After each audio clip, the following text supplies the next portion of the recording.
Last week we talked about the history of Star Trek and Gene Roddenberry bringing it to the network and the movies and all that stuff. So this week we're going to talk about the crew of the Enterprise, the universe in which they live, and what it is that makes Star Trek, I think, probably the greatest science fiction franchise of my entire lifetime. My name is Devin Faraci, and this is Badass Digest. The central relationship on Star Trek, I think, that really makes the show work and has continued on is that Kirk-Spock thing with that side of McCoy. Kirk and Spock really represent the dueling sides of who we are as people. I mean, Kirk is very much this, the roaring, lusty sexuality of us, and Spock is much more the measured and reasoning and logical side of us. And they work so amazingly well together as a team. That relationship is great, but it's that McCoy seasoning that really makes it all work.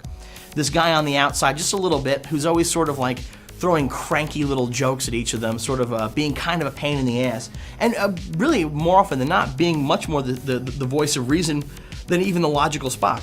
So in '66, the version of Star Trek that Roddenberry came up with was, a little bit utopian. It was idealistic, but it was also really grounded in terrific two-fisted action. Captain Kirk was very much a JFK kind of figure. He was young, dashing, virile. He had seen action. Captain Kirk was just as likely to, have a conversation with a new alien species as he was to blow it out of the sky.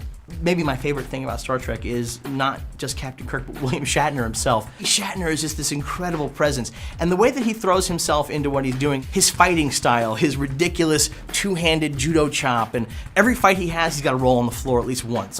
Who knows why? I kind of also like watching Shatner, over the course of the show, just get real fat. That's charming too, because you can't do that on TV anymore. So you watch season 3 and his gut is just being held in by this girdle, and he's still this space sex object. Later on in his career, Leonard Nimoy would write a book called I Am Not Spock. He really was the guy who kind of wanted to get separated from this character most of all. But there's such an element of Nimoy that his DNA is so inextricably linked into this entire show. The way that he did Spock is incredible. Nimoy also brought in some really neat personal touches. The famous Vulcan salute is actually something that he saw in Temple, the rabbi doing. So the Vulcans apparently are all Jews. I think Nimoy obviously has gone on to be the face of Star Trek, weirdly enough. He directed, 2 of the movies. He also is the only actor to find himself in the new reboots, playing an alternate reality future version of Spock. And it's interesting because on the one hand, Shatner and Kirk are the character that we, that we think of as the main heart of Star Trek, but it isn't. The real emotional center of Star Trek is Spock, and it is Nimoy. So it's fitting that he's the guy who has crossed over into these new films. Roddenberry had not just an idea that he wanted to be a utopian TV show, he also wanted to be a progressive TV show. So Star Trek had women on the bridge. It had people of all different races working together on the ship. The network hated that idea, by the way. There's Sulu, the helmsman. It's weird because Sulu's defining element happens very early in the series, Naked Time, when everybody begins acting out their inner selves. But it's a cool defining element because it's this guy who lives in the future who has this romantic view of the past.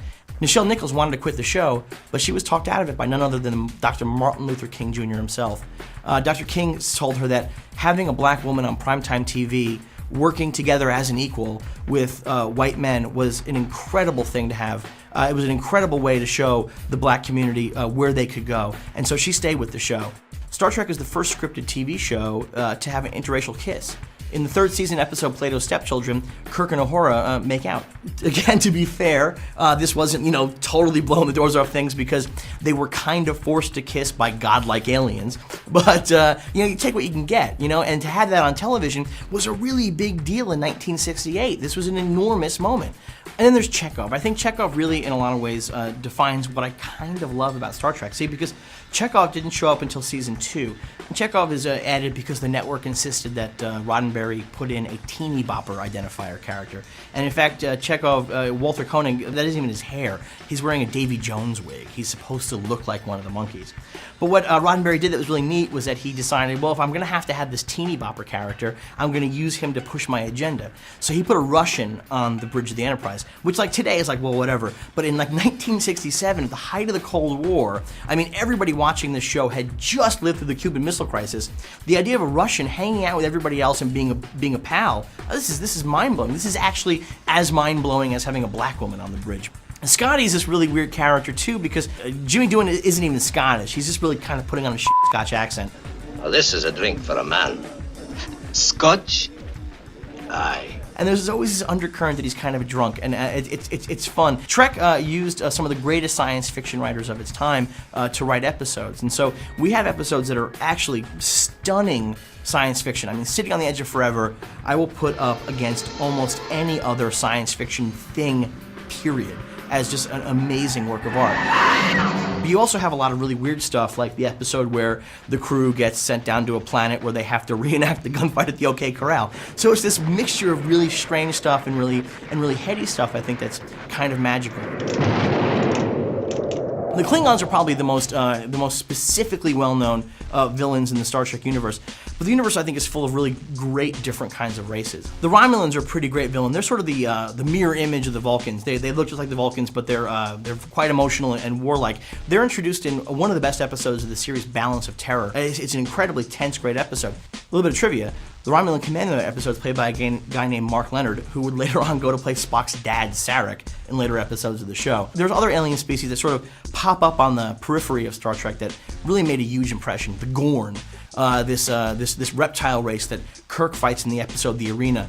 One appearance, but I would say the Gorn is probably one of the most popular alien species in the Star Trek universe. And then, of course, you can't talk about Star Trek villains and not talk about Khan Noonien Singh. Khan is a really interesting character because his original episode, Space Seed, is kind of a minor episode. It's Ricardo Montalban playing Khan, though, that really, I think, makes that character really special. Bringing him back for Wrath of Khan was brilliant.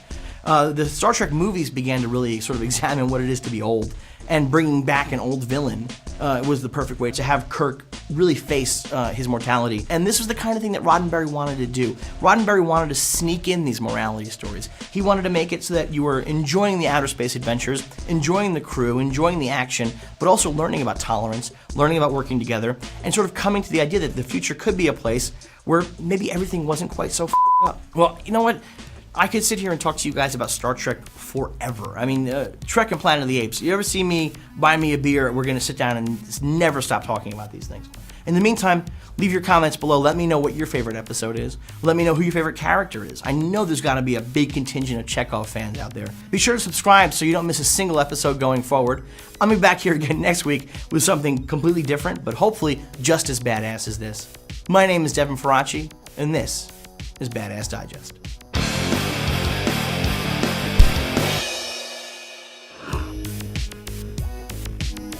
Get your film fix. Subscribe to Cinefix.